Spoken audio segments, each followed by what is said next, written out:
Hey y'all, it's Lauren G. Koch, keeper of the old ways here, and I'm at Solar Roots today picking up donations that have been dropped in our drop box and prepping for holding space this evening for the somatic yoga. But it's been a rough week. My friends that are down in Swannanoa and Asheville area, the Arts District, there's so much community being brought together that in a world full of so many differences and people that can't seem to get along for 5 minutes, much less, multiple days, they're starting to come together, and this is what we need. Unfortunately, it is in the worst possible way that makes people come together, but then that also brings me to one of the topics. I wasn't going to jump onto this quite yet, but it's already there. Some of my contacts down there, especially in Swannanoa, have been reporting different groups coming in, mission groups and stuff, that have come under the guise of coming to help. And they're turning it into a big party. They have thrown locals out of their churches, and they no longer have the setups that they once had. They had just got everything organized. They were sorting through donations, everything like that. And then a mission group come in, housing themselves at the church, using the supplies from the donations to feed themselves. And that's not what relief efforts are about. We need to be mindful about how we're caring for our community.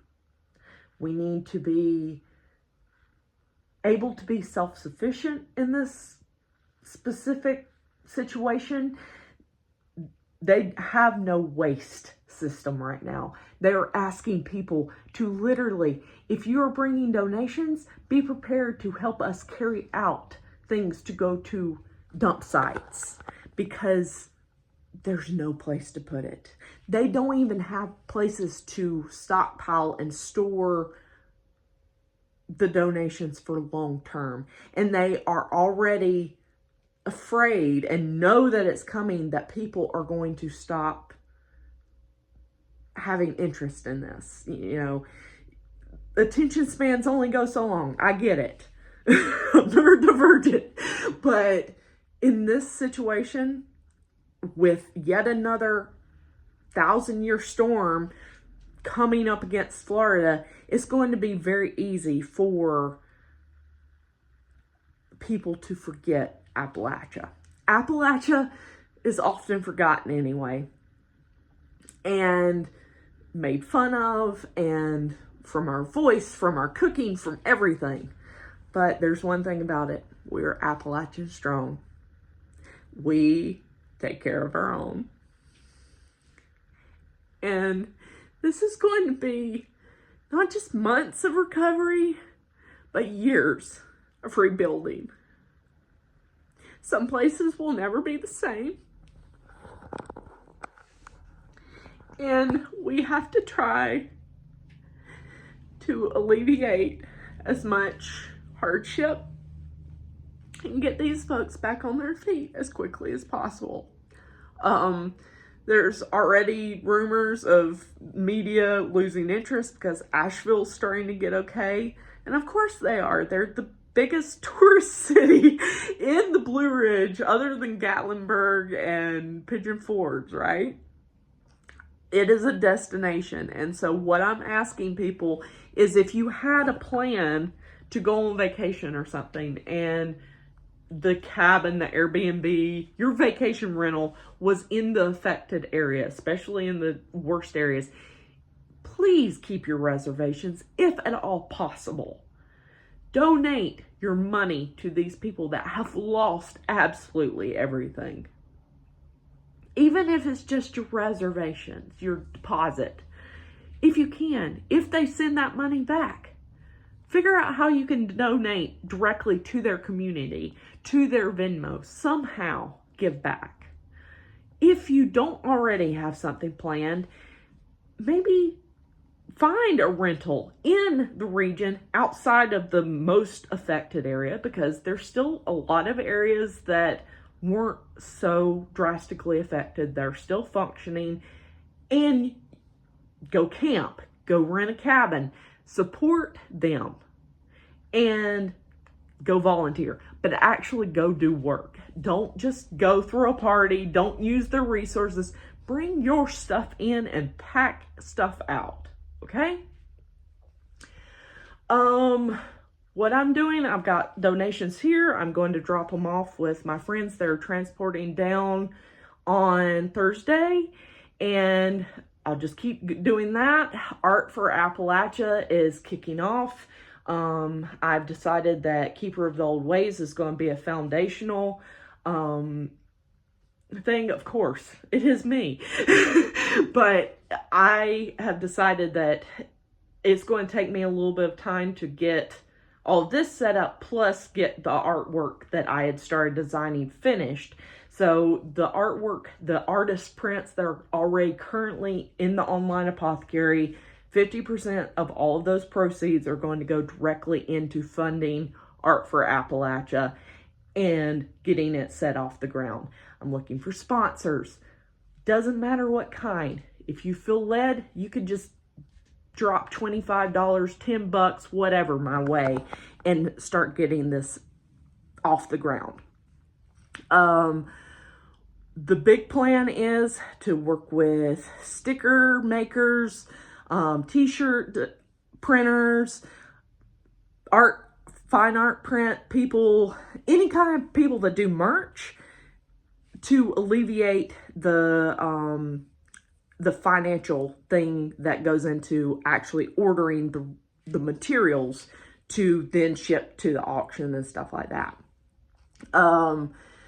That's what the sponsors are for. That's what the volunteers are for. I'm also seeking people with nonprofit experience, gallery, exhibition, and even web design and marketing, because I am tired of marketing, believe me, but I will keep doing this because this needs to be done. Why there is not an Art for Appalachia fundraiser already, I'm not sure, but my plan is to keep this going for years to come.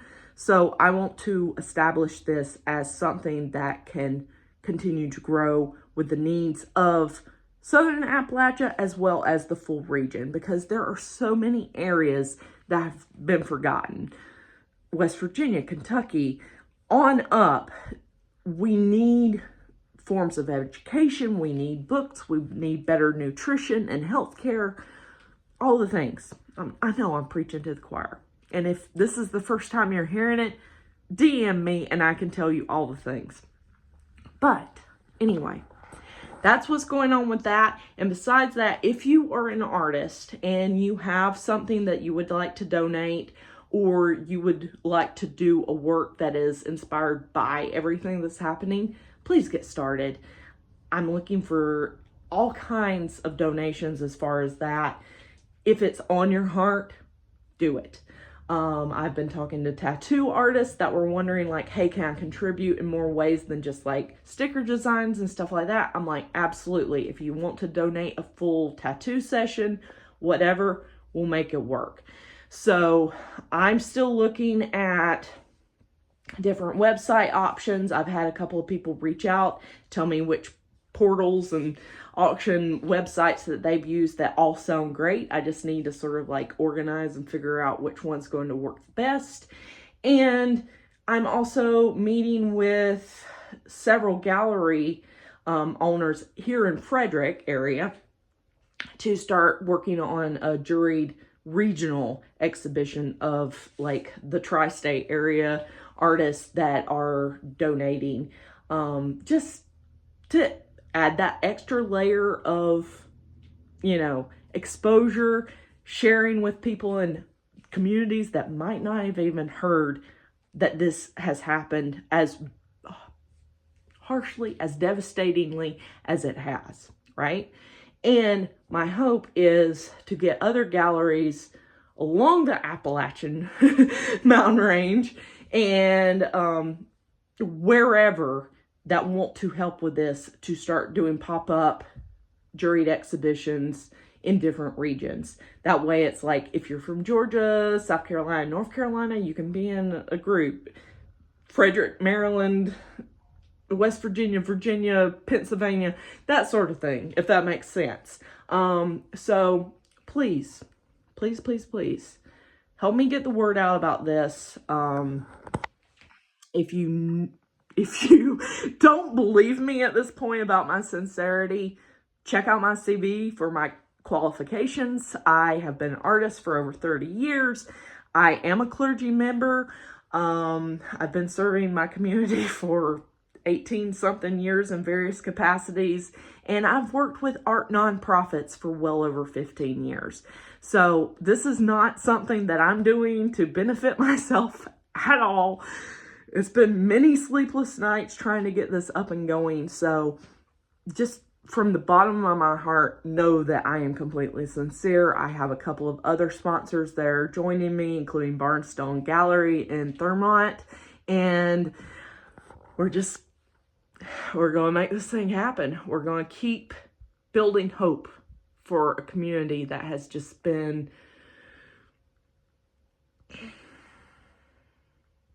affected in such a devastating manner. And like this weekend, we were working with a family that some of their kin people are down there volunteering, and they were from the Eastern Shore, or like the Outer Banks. That's it. We have the Eastern Shore here in Maryland. Never mind. I digress. But anyway, squirrel trails, right? And so we were able to help them with being able to process some of this, process some of their own things. And that brings me to the other thing. If you were one of my friends that are in the affected area and you need spiritual counseling, you need me to send you Reiki energy, or just to talk, I am here for you. I am not opening my these pro bono sessions open to like everybody right now. It's just going to be my core tight-knit community, and I'm working to find ways to actually get down into the affected areas to bring the pop-up healing group down and stuff like that to North Carolina, Tennessee area. But there's people on the ground right now. They are getting tired. We need to send new people, and there needs to be people outside that are still spreading the word. And that's what I'm doing right now. I know with my health issues, I can't currently go and do the physical stuff that I know that I would be trying to do. And so I've grounded myself here, and I am trying to get the word out as quickly as possible and as accurate as possible, and just keep vigilant, sharing all of this information, because it's a long haul that they're facing, and my heart is absolutely broken seeing all of the things that they're having to deal with. So please help me. Please help North Carolina, Tennessee, everyone that has been affected from this devastating flood from Hurricane Helene. Gracious mercy, y'all. With love. And I'll chat with y'all later. Bye.